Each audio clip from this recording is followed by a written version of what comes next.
Hello everyone, isang mapagpalang gabi na lang po sa bawat isa sa atin and welcome to our channel. Ngayon po ay meron po tayong panibagong pag-uusapan mga kapatid. At ang topic natin ngayon ay kailangan bang sambahin ang mga Diyos-Diyosan o larawan, ribulto na ginuhit ng kamay ng tao. Kaya mga kapatid, sana po ay tapusin po natin ang video ito para malaman po natin kung ano nga ba ang sagot ng Biblia. Disclaimer lang po mga kapatid na itong video po ito ay hindi ko po ito ginawa para sirain ang paniniwala ng iba. Kundi ito po ginawa ko kasi po binabase ko lang po sa salita ng Diyos at nais ko lang po ipaalam sa mga tao kung ano nga ba ang tamang paraan sa pagsamba sa Kanya. Kaya mga kapatid, sana po ay nawanawaan niyo po ako. Then, please don't forget to subscribe our channel. Ayan, and click the notification bell para lagi po tayong updated sa mga videos na i-upload natin. Kaya mga kapatid, just keep on watching.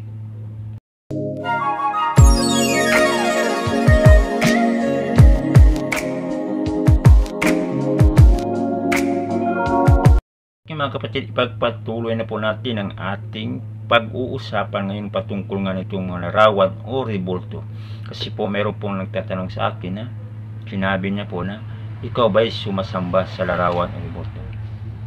Ayun mga kapatid, sasagutin ko po yan, but before that, unahin muna natin ang kasagutan na sinabi po ng Biblia.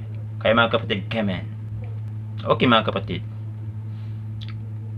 pag pumapasok po tayo sa mga bahay-bahay ay meron po tayong makikitang altar.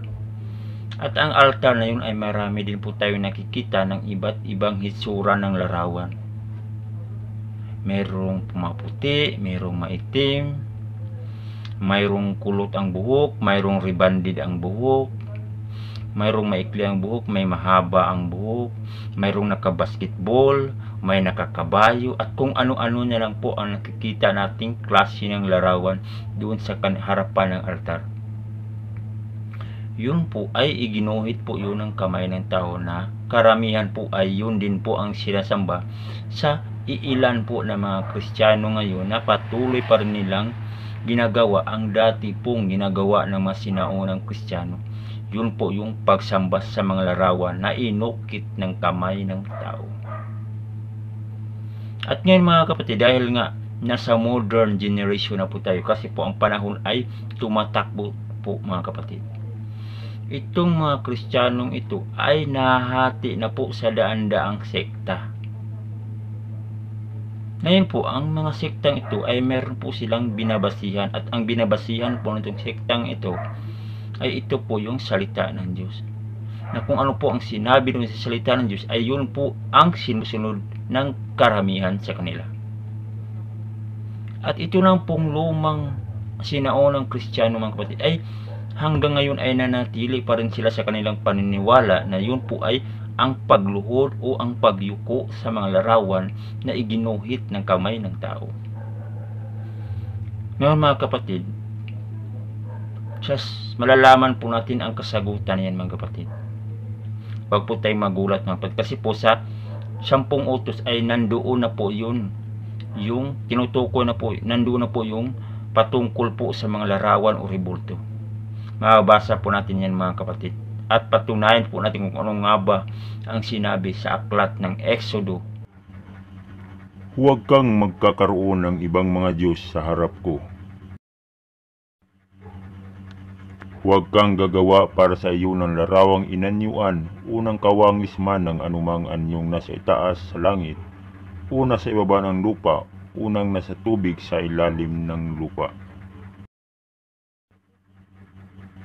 Huwag mong yuyukuran sila o paglingkuran man sila, sapagkat akong Panginoon mong Diyos ay Diyos na mapanibuguin, na aking dinadalaw ang katampalasanan ng mga magulang sa mga anak, hanggang sa 3 at 4 na sari ng lahi ng mga napupuot sa akin. Mga kapatid, napakalinaw po ang sinabi dyan sa Exodus chapter 20 verse 4 hanggang 8. Maliwanag hanggang 7 lang pala yun. Napakalinaw po at klarong-klaro po ang sinabi dyan. Sinabi po ng Diyos na huwag po kayong sumamba ng ibang Diyos maliban sa akin. Huwag po tayong gagawa ng mga Diyos o larawan. Diba? Napaka-klaro po yan sinabi niya. Huwag po kayong yuko sa mga larawan na iginuhit lamang ng kamay ng tao. At kung tayo po ay lalabag sa sinabi ng Diyos, kung ipagpatuloy pa rin po natin ang ating nakaugalian na ginagawa, na yun po yung pagluluhod o pagsamba sa mga Diyos-Diyosan na gawa ng tao, ay meron po tayong parusa sa Diyos. Paparusahan po tayo ng Diyos. Kasi po ayaw po ng Diyos ng ganun. Kasi hindi na po kailangan ng gumawa pa tayo ng larawan para ma-identify natin na andyan po ang Diyos sa harapan natin.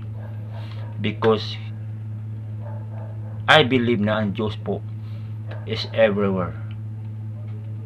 Keeping watch, evil and good. Nandyan po palagi ang Diyos kahit saan po tayo nananalangin. Kahit saan po tayo pumunta, ang Diyos po ay nandoon po yan palagi. Nakasubaybay po yan sa bawat hakbang natin sa buhay. Sa mga ginagawa natin ay nandoon po ang Diyos, nakikita niya po tayo. So ano pa kailangan pa natin gumawa ng larawan? Hindi po sinabi ng Diyos yan na sige gumawa ka ng larawan kasi andito lang ako sa langit para masabi na nandyan ako, para masabi na sumamba kayo sa akin. Hindi po sinabi ng Diyos yan, mga kapatid. Ang sinabi po ng Diyos ay sambahin nyo ako sa espiritu at katotohanan. Yun po, mga kapatid. Worship the Lord in spirit and in truth. Hindi po sa pamamagitan ng larawan, mga kapatid, sapagkat hindi niya po sinabi yan na sambahin nyo ako sa pamamagitan ng paggawa nyo ng larawan o rebulto na inukit ng kamay ng tao. Diba? Napakalinaw po ang sinabi dyan, mga kapatid. Mga kapatid, hindi ko po ginawa itong video ito para hilain kita sa paniniwala ko, kundi sinabi ko lang po kung anong ang sinabi ng salita ng Diyos patungkol po sa tamang pagsamba sa Kanya. Kasi po hindi po nagsisinungaling ang salita ng Diyos, mga kapatid. Hindi ko po ito sariling opinion ni Elia, mga kapatid. Meron po tayong sariling desisyon, tinatawag na free will, mga kapatid. Desisyon mo po yan kung ano po yung pinaniniwalaan mo. Kasi nga ang Diyos nga nagbigay din po kay Adam at Eve ng kalayaan, na kung saan sila masaya. Binigyan po ang tao ng free will ni God. Napansin po natin si Adam at si Eve nang pinitas na po ni Adam yung bunga ng kahoy na yun ay pinagbabawal ng Diyos. Alam po natin na alam ng Diyos yun kasi magpangyarihan siya. Pero hindi po sinita ng Diyos si Eve na nung pitasin niya na po yung bunga ng kahoy na yun. Hindi po sila hindi sinita ng Diyos. Kasi binigyan po tayo ng Diyos na free will. Binigyan po tayo ng kalayaan ng Diyos na gumawa kung ano ang gusto mo. Desisyon po natin yan, mga kapatid. Kung sino ang paniniwala mo, kung tao o ang salita ng Diyos. Yun po ang ibig ko sabihin, mga kapatid. Kung maniwala ka sa tao, nasa sayo, it's your choice. Kung maniwala ka sa salita ng Diyos, mas mabuti po kung maniniwala ka sa salita ng Diyos. Ako po ay nagsabi lang po ng katotohanan. Gusto ko lang po na malaman po sa ilang mga Kristiyano na patuloy pa rin gumagawa at patuloy pa rin lumuluhod at sumasamba sa mga larawan na gunawa lamang ng tao. Mga kapatid, marami pong patunay at makikita natin sa Biblia patungkol po sa mga Diyos-Diyosan. At ngayon meron pa po ako isang ipapakita, mga kapatid, at mabasa din po natin ito sa Psalm 115, 2-8. Kaya mga kapatid, basahin po. Bakit sasabihin ng mga bansa, saan nandoon ngayon ang kanilang Diyos? Ngunit ang aming Diyos ay nasa mga langit, Kanyang ginagawa ang Kanyang ibigin. Ang kanilang mga Diyosan ay pilak at ginto, yari ng mga kamay ng mga tao. Sila'y may mga bibig, ngunit sila'y hindi nangagsasalita. Mga matay mayroon sila, ngunit hindi sila nangagkakakita. Sila'y may mga tainga, ngunit hindi sila nakakarinig. Mga ilong ay mayroon sila, ngunit hindi sila nangagkakaamoy. Mayroon silang mga kamay, ngunit hindi sila nangagkatatangan. Mga paa ay mayroon sila, ngunit hindi sila nangakalalakad, ni nangagsasalita man sila sa kanilang ngala-ngala. Mga kapatid, napakalinaw ang sinasabi dyan, na meron pong mata pero hindi nakakakita, meron pong ilong na napakatangos kaso hindi nakakahinga, meron pong bibig pero hindi nakapagsalita, meron pong tenga pero hindi nakakarinig, merong mga kamay pero hindi nakakahawak, merong mga paa pero hindi nakakalakad. Sino po bang tinutukoy dyan, mga kapatid? Walang iba kundi ang mga Diyos-Diyosan na inukit ng mga tao ng kapanahon na, at hanggang ngayon ay nandito pa rin yung mga larawan na yan, buhay pa rin. Yan lang po ang nabubuhay na walang buhay, kasi nananatili pa rin yan hanggang ngayon pero wala namang buhay. Wala po silang kapangyarihan, mga kapatid, kasi po inukit lang po sila ng tao. Kasi kung sasambahin po natin yung mga larawan na yan, ay para mo na rin sinamba ang umukit niyan. Ba, napagkaklaro po, mga kapatid? Ang dapat po natin sambahin ay yung Diyos na lumikha sa atin, humugis sa atin, nagbigay ng buhay sa atin. Iyang mga larawan na yan ay tao lang po ang gumawa niyan. Wala po yung buhay. Hindi po nasasaktan yan. Wala pong kapangyarihan yan. Hindi po nakakalakad yan. Hindi po nakakagalaw yan. Hindi po nakakahawak yan. Hindi po nakakarinig kung manalangin po tayo at lalapit po tayo sa mga larawan na yan. Sapagkat bingi po yan.